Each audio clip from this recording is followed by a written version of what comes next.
नमो भगवती वासुदेवाय। आइए भक्तों, सुनते हैं जया एकादशी व्रत की पावन कथा। एक समय धर्मराज युधिष्ठिर ने भगवान श्री कृष्ण से कहा, हे भगवान, आपने माघ मास के कृष्ण पक्ष की षठतिला एकादशी का अत्यंत सुंदर वर्णन किया है। हे प्रभु, आप स्वदेज, अंडज, उद्विज और जरायुज चारों प्रकार के जीवों के उत्पन्न, पालन तथा नाश करने वाले हैं।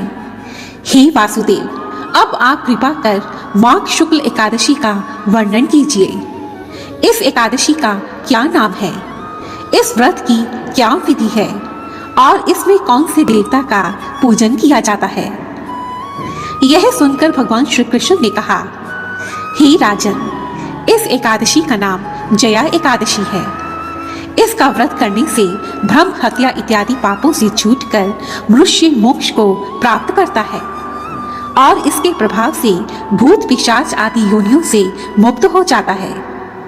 हे राजन, अब मैं तुमसे पद्म पुराण में वर्णित इस व्रत की एक कथा सुनाता हूँ। हे राजन, यह बात उस समय की है जब देवराज इंद्र स्वर्ग में राज करते थे और अन्य सभी देवगण सुखपूर्वक स्वर्ग में रहते थे। एक समय राजा इंद्र अपनी इच्छा अनुसार नंदन वन में अप्सराओं के साथ विहार कर रहे थे और गंधर्व गान कर रहे थे।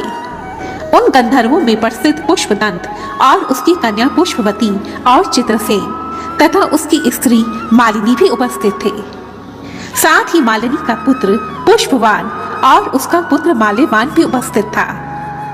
पुष्पवती गंधर्व कन्या माल्यवान को देखकर उस पर मोहित हो गई और माल्यवान पर काम बाण चलाने लगी। उसने अपनी रूप, लावण्य और हाव भाव से माल्यवान को अपने वश में कर लिया।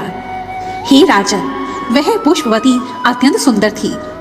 अब वे दोनों राजा इंद्र को प्रसन्न करने के लिए गायन करने लगे, परंतु क्योंकि वे दोनों परस्पर मोहित हो चुके थे और उनका मन भ्रमित हो चुका था, इसलिए उनका ध्यान उनके सुर ताल से हट गया और वे दोनों ठीक से गायन नहीं कर पाए।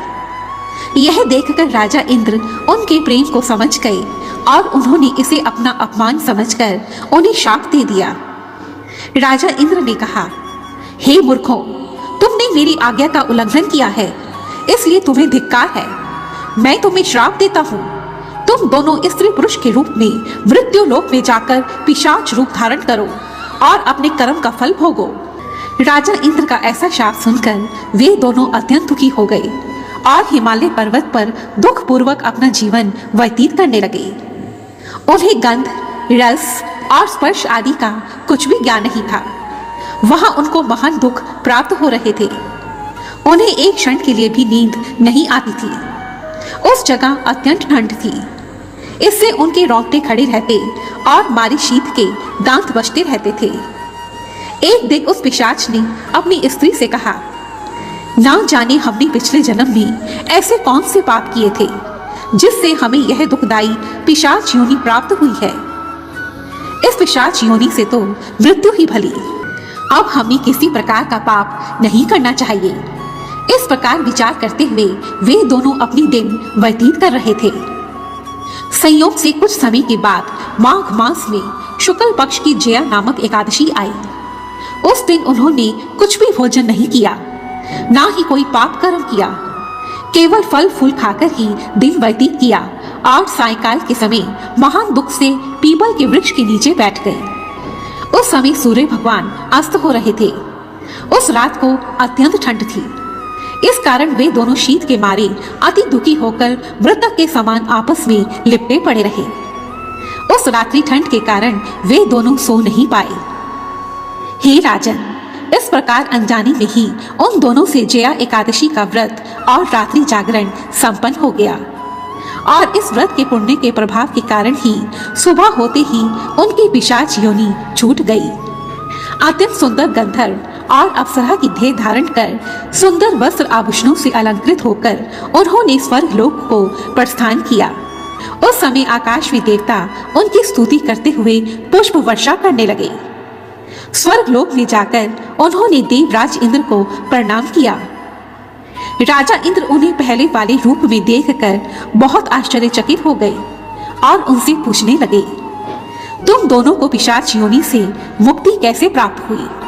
देवराज इंद्र की बात सुनकर माल्यवान ने कहा, हे राजन, भगवान विष्णु की कृपा और जया एकादशी के व्रत के प्रभाव से ही हमारी पिशाच योनि छूट गई है। तब राजा इंद्र ने कहा, हे माल्यवान, भगवान की कृपा और एकादशी का व्रत करने से न केवल तुम्हारी पिशाच योनि छूट गई है, बल्कि आप हम लोगों के लिए भी वंदनीय हो गए हैं, क्योंकि विष्णु और शिव के भक्त तो हम लोगों के लिए सदा ही वंदनीय हैं। इसलिए आप धन्य हैं। अब आप पुष्पवती के साथ जाकर विहार कीजिए। और तब माल्यवान और पुष्पवती सुखपूर्वक विहार करने लगे। अंत में भगवान श्री कृष्ण ने कहा, हे राजन युधिष्ठिर, इस प्रकार जया एकादशी के व्रत से उन दोनों को पिशाच योनि से मुक्ति प्राप्त हुई। जो मनुष्य श्रद्धा से जया एकादशी का व्रत करता है, वह अवश्य ही हजारों वर्षों तक स्वर्ग में निवास करता है। जय श्री नारायण। बोलो जय श्री हरि। एकादशी के दिन उपवास कर इस व्रत कथा को सुनना चाहिए। मान्यता है कि एकादशी व्रत कथा के श्रवण मात्र से ही महान पुण्य की प्राप्ति होती है। जय श्री कृष्णा। जय श्री कृष्णा। और यदि आपको यह वीडियो पसंद आई है तो प्लीज मुझे कमेंट सेक्शन में जरूर लिखें और मेरी ऐसी ही दूसरी वीडियोस को देखने के लिए रेड कलर के बटन को प्रेस कर मेरे इस चैनल को सब्सक्राइब करें और साथ ही बेल आइकन को भी जरूर दबाएं, ताकि मेरी आने वाली सभी वीडियोस की नोटिफिकेशंस आपको टाइम पर मिलती रहे। धन्यवाद। जय माता दी।